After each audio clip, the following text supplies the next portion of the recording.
Yassine, he likes football, and he likes the phones. Sitting in a refugee center in the West Bank, Ismail Abd el-Majid can't hold back his tears when speaking of his family.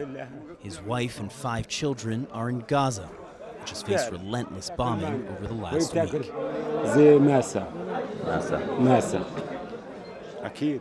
They're my life. Of course, they're all my life. Ismail should be there too, but when war broke out, he was in Israel, one of the roughly 18,000 Gazans granted a permit to work there. I always wanted this permit because the situation in Gaza is very dire. The financial situation, the debt, the economy is zero.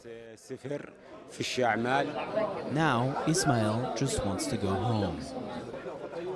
In an instant, right now, I'll go back. This moment, I would go back.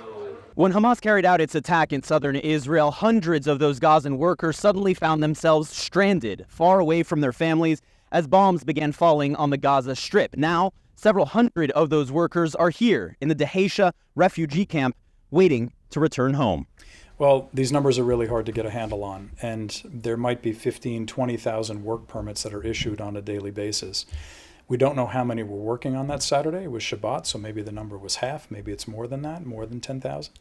But the Israelis have kind of gathered them up and brought them to the West Bank.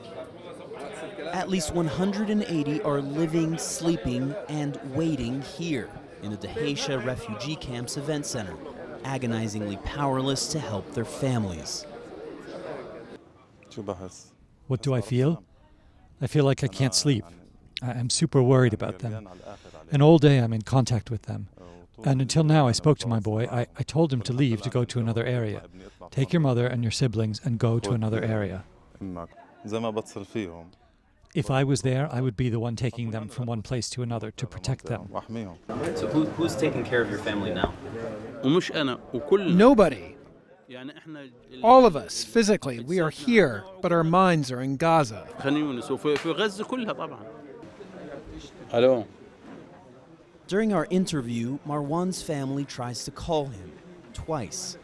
And what was most agonizing in listening to these men's stories was the sense of powerlessness. They are all the heads of their families, and normally they would be the ones taking their families from one place to another, looking for a sense of safety as bombs fall on the Gaza Strip. Instead, they are far away from their families, stuck in the West Bank, trying to direct their families on the phone as to where to go. And we also just got some new numbers from UNRWA, the UN refugee agency charged with Palestinian refugees. They say that more than 4,100 of those Gazan workers were believed to be in Israel when Hamas carried out its terrorist attack in southern Israel. All of them are now believed to be stranded in the West Bank.